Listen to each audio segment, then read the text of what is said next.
hanya karena perkataan pamannya. Gadis bernama Ipsae, berpura-pura lumpuh.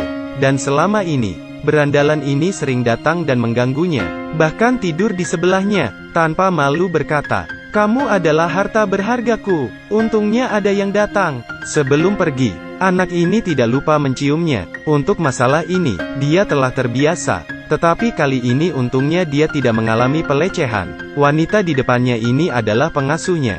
Dia juga bukan orang baik.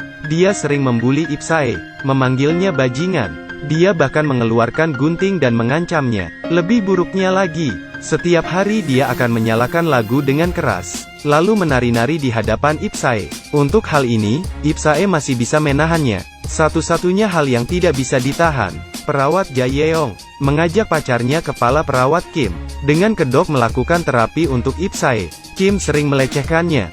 Ipsae yang tidak berdaya hanya bisa pasrah menghadapi masalah seperti ini. Dia hanya bisa diam. Mereka tidak memberinya sedikit pun kedamaian.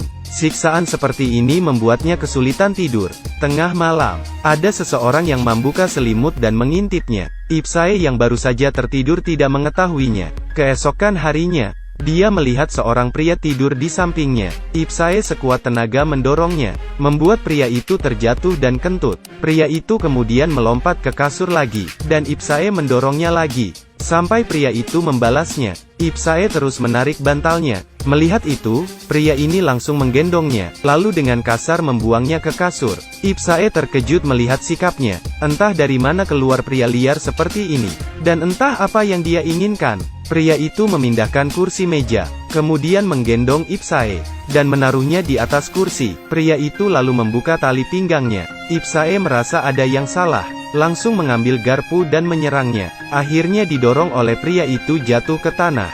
Setelah itu pria ini mengendongnya, dan Ipsae tidak lagi berani memberontak. Lalu apa yang pria ini inginkan? Di hadapan Ipsae, pria ini melepaskan tali pinggangnya. Ipsae melihatnya, mengambil garpu dan menyerangnya lagi. Akhirnya pria ini mendorongnya jatuh, kemudian menggendongnya lagi. Pria ini melepaskan tali pinggangnya, dan mengikat tubuh Ipsae. Ipsae baru mengerti, ternyata pria itu hanya ingin dia duduk dan makan. Tapi Ipsae tidak berani makan, karena dia sama sekali tidak mengenal pria ini. Hanya bisa melihat pria itu makan dengan lahap. Sampai akhirnya pria itu mengambil makanannya. Ipsae baru ingin memakannya. Makan lahap dengan garpu. Karena sudah lama, Ipsae tidak pernah makan daging. Karena perutnya tidak tahan, dia memuntahkan semua makanannya. Pria itu membawanya ke kamar mandi, membantu Ipsae membersihkan tubuhnya. Meskipun tindakannya sederhana dan kasar, tetapi Yosai tahu kalau pria ini menjaganya. Namun dia tidak tahu, pria bisu ini adalah pamannya. Dia masuk penjara karena kasus pembunuhan. Saat ini dia telah bebas. Malam harinya, anak berandalan masuk mengganggu Ipsae. Tetapi kali ini ada pamannya. Dia menyambar gitar bajingan itu, dan menghantamnya. Kemudian, menggunakan kayu, menutup jendelanya. Tidak akan ada yang bisa masuk melalui jendela dan mengganggunya lagi. Sejak saat itu, setiap hari paman bisu akan menyiapkan makanan untuknya. Dia juga akan membersihkan badannya, tetapi tidak pernah melakukan apapun padanya, melainkan sejak paman bisu menjaga Ipsae. Pertama kalinya Ipsae merasakan kehangatan, namun kedatangan paman bisu membuat pengasuh Jaeyoung dan kepala Kim sangat tidak nyaman, karena sudah ada yang menjaga Ipsae. Mereka akan kehilangan pekerjaan. Mereka juga tidak bisa membuli Ipsae lagi. Mereka menggunakan alasan pembunuhan pamannya, memaksanya pergi, dan Ipsae mendengarnya. Dia pun mengetahui status pamannya.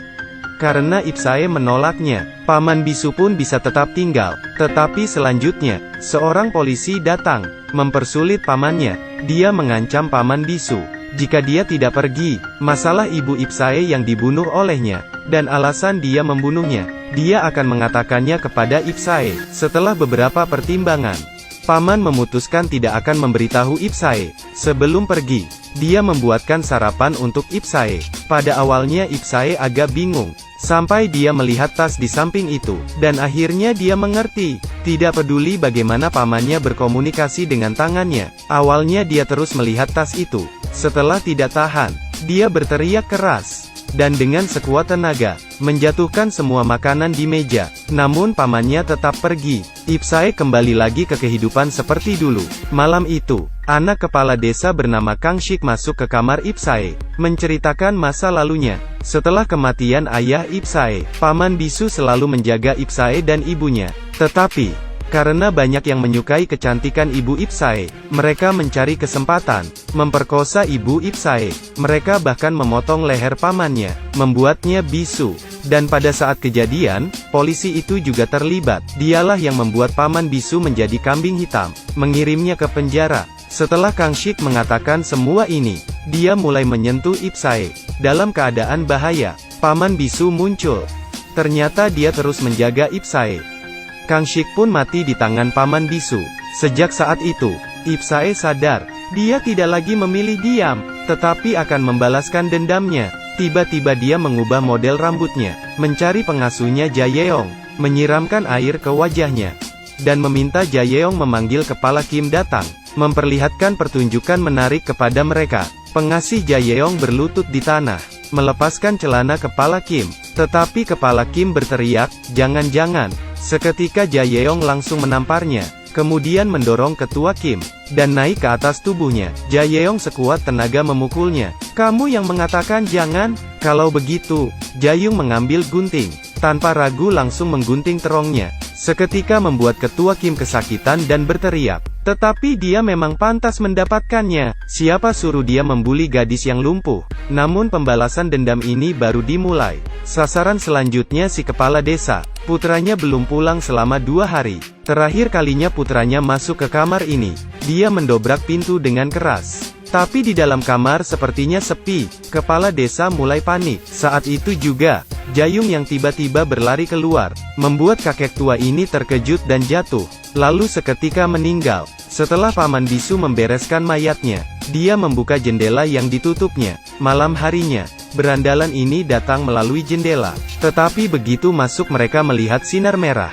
Paman Bisu langsung menyerang mereka. Lampu berkedip. Sekelompok mayat itu berkumpul di sini. Sekarang hanya tersisa satu sasaran mereka, yaitu si polisi. Paman mendorong Ipsae dan akan pergi mencari polisi itu. Namun polisi itu telah muncul di depan rumah mereka. Ketika masuk, dia meneriakkan nama Ipsae. Tetapi tidak ada yang menjawab. Merasa ada yang salah, baru akan mengeluarkan pistol. Paman Bisu tiba-tiba muncul, menusuk polisi dengan pisau, kemudian merebut pistolnya.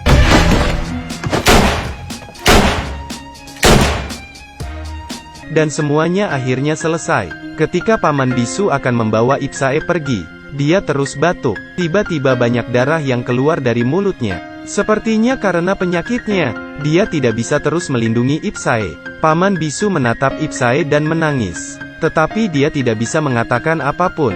Dia ingat saat ibu Ipsae dilecehkan. Dia mengatakan kepada Ipsae, jika dia ingin hidup, dia harus berpura-pura lumpuh di atas kasur. Tetapi ketika ibu Ipsae meninggal, dia juga dikirim ke penjara, meninggalkan seorang anak berusia 5 tahun. Dan anak ini terus mengingat kata-kata itu. Sejak itu dia tidak pernah turun dari kasurnya. Selama beberapa tahun dia mengalami banyak penderitaan. Pamannya sangat menyesal. Namun, dalam keadaan seperti itu, bukankah Paman Bisu ingin melindungi Ipsae? Dia tidak bersalah. Yang salah adalah beberapa bajingan itu, orang-orang munafik dalam pakaian bagus. Setelah kematian Paman Bisu, Ipsae mendorong pintu hingga terbuka. Melihat sinar matahari yang menyinari wajahnya, Ipsae akhirnya berdiri di bawah sinar matahari, memulai hidup baru. Bukankah ini kelanjutan dari kehidupan pamannya setelah kelahirannya kembali?